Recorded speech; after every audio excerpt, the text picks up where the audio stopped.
Dans cette vidéo, je vais te montrer l'enseignement selon moi le plus oublié du monde du sport, un enseignement tellement important et que pourtant la plupart des entraîneurs, des intervenants et même moi pendant des années passent à côté. Cet enseignement, c'est pas la gestion du stress, c'est pas non plus la méditation, c'est pas non plus réussir à être concentré.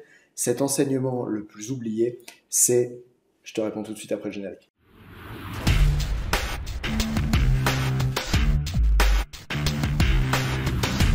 Cet enseignement le plus oublié, c'est donc apprendre à échouer. En fait, souvent, on enseigne aux gens comment taper un bon coup droit, comment appuyer sur le ski extérieur en ski, comment faire une bonne passe au basket. Mais est-ce qu'on leur apprend à gérer une balle perdue au tennis? Et comment réagir face à cet événement-là? Est-ce qu'on leur apprend en snowboard la manière de réagir à une chute? De quelle manière est-ce qu'on leur apprend à réagir face à un tir raté? Et quand on leur apprend pas tout ça, ça provoque des problèmes terribles comme la peur de rater par exemple, que tu peux retrouver dans une vidéo que j'ai faite sur ma chaîne il y a quelques semaines. L'idée dont j'ai envie de te parler maintenant, c'est que apprendre à échouer, c'est réellement important, et je vais te donner pour ça des exemples. Déjà, plus il y a un contexte social autour de nous qui est présent, plus il y a des personnes qui nous regardent. Tu vois, cette semaine, je donnais un cours de snowboard à des jeunes de 8 ans, et il y a une petite jeune de 8 ans, il suffit qu'autour d'elle, il y ait des personnes en train de la regarder, au moment où je propose de faire un saut, par exemple, pour que, tout simplement, elle décide de ne pas faire le saut. Et c'était bizarre parce que quand on a divisé la taille du groupe par 2 ou par 3 le lendemain après-midi, d'un coup, elle allait sur le saut sans problème. Peut-être parce qu'on avait enlevé un certain nombre de personnes au sein du groupe. Apprendre à échouer, c'est aussi comment je réagis quand j'y arrive pas. Vous savez, on dit souvent que entraîner, c'est pas remplir des vases, c'est allumer un feu. Et justement, au lieu d'enseigner à nos athlètes toutes les techniques exactement qu'ils devraient faire, est-ce qu'on ne devrait pas commencer par leur enseigner comment réagir au fait que ça ne se passera pas comme ils veulent? Par leur enseigner comment réagir à la frustration d'avoir raté. Dans un monde où on peut tout avoir en un claquement de doigts, que ce soit avec Uber, Tinder ou les livraisons de repas à la maison. Ok, si vous entraînez des jeunes de 12 ans, peut-être ils n'ont pas l'habitude de ça, mais vous voyez bien la génération de vie dans laquelle on est.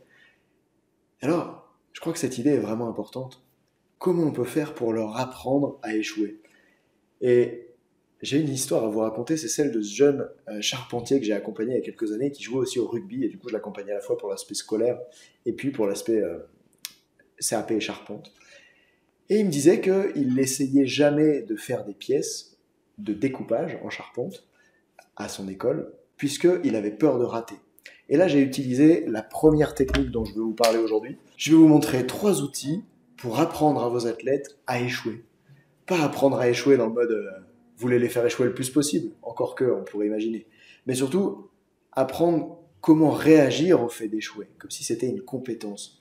Le premier outil, c'est le suivant. Ce jeune de CAP Charpente, qui me dit qu'il essaye jamais de faire des pièces, quand je lui dis, toi, quand tu iras à l'examen, dans un an, que va-t-il se passer si tu continues de mettre en place la stratégie que tu as aujourd'hui, c'est-à-dire de ne surtout pas essayer, comme ça tu risques pas d'échouer. Il essaie toujours de passer les autres élèves de la classe au moment de faire des découpes plutôt que lui. Et là, avec cette projection sur le futur, et donc ça c'est le premier outil, il y a eu une sorte de déclic, il m'a regardé bizarre, et il a pris conscience que la stratégie qu'il utilise aujourd'hui, s'il la réplique pendant des semaines, des mois, alors le résultat sera pire que s'il ose dès aujourd'hui. Donc, c'est ce que j'écris ici. Hop. Projection future. Et quand l'athlète se rend compte que dans le futur, la stratégie qu'il utilise aujourd'hui n'aura pas l'effet qu'il espère, alors il est prêt à remettre en question la stratégie qu'il utilise maintenant. Et souvent, tant qu'on n'utilise pas cette technique de projection sur le futur, vu que la stratégie à l'instant T, elle est super efficace, quand je décide de ne pas oser, c'est quand même un super moyen de ne pas être confronté aux difficultés. Puisque si j'ose pas, je peux pas rater. Alors à l'instant T, la stratégie, elle marche. Mais grâce à cette méthode, vous pouvez aider l'athlète à prendre conscience que dans le temps, ça ne marchera pas. Et donc, il va remettre en question ce qui se passe maintenant. Premier outil que je voulais vous donner. Le deuxième, c'est la preuve sociale. De quoi est-ce qu'il s'agit? Si vous entraînez en basket, par exemple, vous pouvez montrer cette citation de Michael Jordan qui dit Dans ma carrière, j'ai perdu plus de 300 matchs. Je sais plus combien de fois j'ai pris le shoot au buzzer, je crois que c'était 27 fois, et je l'ai raté. Dans ma carrière, j'ai raté, raté et encore raté, et c'est pour ça que j'ai réussi. Là, on a de la preuve sociale, c'est-à-dire quelqu'un qui est estimé comme une autorité dans le milieu, quelqu'un du plus haut niveau dans le milieu, peut-être un des plus grands joueurs de basket de tous les temps, qui, oui, les basketteurs ils vont m'engueuler parce que j'ai dit peut-être, qui lui donne son regard par rapport au fait de rater et dit en fait c'est tout à fait normal, c'est même grâce à ça que j'ai eu une belle carrière. Donc ça peut marcher la preuve sociale. Et en même temps, on peut le faire de deux façons différentes. C'est-à-dire que quand vous le faites avec du haut niveau, le problème qu'on rencontre souvent, en tout cas que j'ai rencontré une fois, c'est quand j'ai utilisé cette citation-là avec un skieur que j'entraînais, et voilà ce qu'il m'a répondu. Je l'entraînais moi à passer l'examen pour devenir moniteur de ski. Le skieur m'a répondu « Non mais Michael Jordan, il a le droit de rater, parce que ce qu'il fait, c'est difficile, c'est le plus haut niveau mondial, c'est la NBA.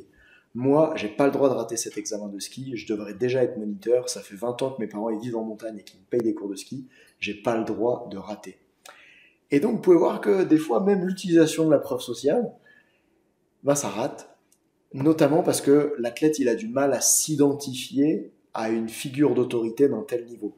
Et à ce moment-là, ce que vous pouvez faire, c'est utiliser une autre méthode. C'est celle que je vais appeler de la catégorie. Comment vous pouvez utiliser des jeunes de la catégorie peut-être supérieure, qui ont 1 an d'avance, 2 ans d'avance au sein du club, pour communiquer sur leurs apprentissages avec vos jeunes qui rencontrent des difficultés. Exemple, dans le groupe de snowboard, le jour j'en avais une qui avait 2 ans de plus, j'aurais pu lui demander d'aller voir l'autre et dire tiens mais toi, quand tu rates une figure, comment tu t'y prends pour pas être découragé et avoir envie d'y retourner encore? Tu peux expliquer ça à Julie, s'il te plaît? Julie, c'est pour garder le nom anonyme. Ça, c'est une méthode qui fonctionne, donc vous pouvez le faire soit avec des athlètes de la catégorie juste au-dessus, soit avec des membres du groupe, et ça permet aux athlètes du coup de s'identifier plus facilement parce que l'enseignement va venir de quelqu'un qui est plus proche d'eux.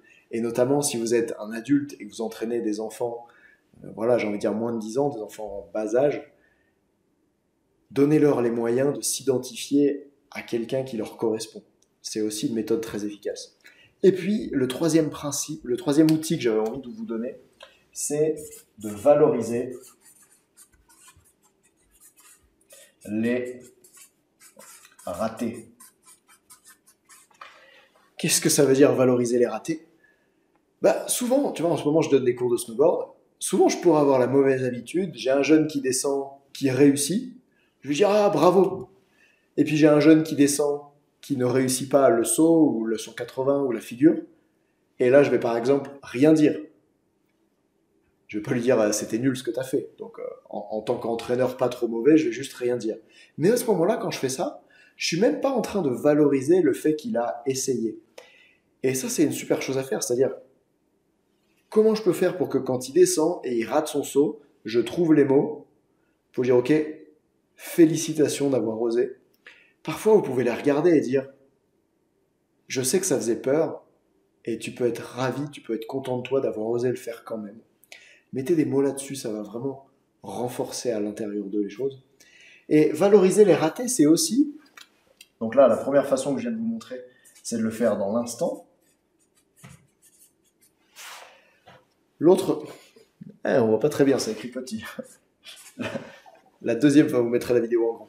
La deuxième façon de le faire, c'est de valoriser les ratés dans le passé, les échecs auparavant. Dans mon cas, par exemple, à chaque fois que j'essaye d'apprendre une nouvelle figure, en snowboard, en wakeboard, je vais beaucoup la rater. Et c'est frustrant. En tout cas, ça pourrait l'être. Et une des choses qui m'aide beaucoup, c'est de me souvenir que les meilleures figures que j'ai aujourd'hui, avant, j'étais complètement incapable de les faire. Et souvent, pour apprendre à les faire, je les ai ratés plein de fois. Par exemple, le backflip que j'arrive à faire en snowboard, je me souviens que la première fois que je l'ai envoyé sur un airbag, vous savez, c'est ça qu'on atterrit avec de l'air pour se protéger, il a fallu que je l'envoie 27 fois pour réussir enfin à le tourner comme il faut sur un seul axe. Et donc, à chaque fois que je veux apprendre une nouvelle figure et que je suis en difficulté, que je rate, au moment où j'ai envie d'abandonner, au moment où ça me saoule, eh bien, je me rappelle que mes meilleures figures, pour les atteindre, je suis passé par ce type de difficulté. Alors, voilà les 3 outils que j'avais envie de vous présenter, mais n'oubliez pas que ce qui compte, en fait, c'est pas les outils. Puisque les outils, vous pourrez créer les vôtres. Là, je vous donne 3 exemples. Je suis sûr qu'il y a plein d'autres manières d'enseigner le fait d'apprendre à rater. Ce qui est super important, en fait, c'est le principe qui est derrière tout ça. Le principe de comment je gère et comment j'enseigne aux athlètes que j'entraîne la capacité à faire face aux échecs. Et je trouve qu'on en parle trop peu dans les formations de prépa mentale. Alors si cette vidéo t'a aidé, eh bien dis-le moi, abonne-toi à la chaîne ou mets-moi un gros pouce bleu pour que YouTube la recommande et ça me donnera encore plus envie de créer d'autres vidéos comme celle-ci si je vois qu'il y a plein de vues. En attendant, souviens-toi, entraîne l'humain avant la machine. Ciao.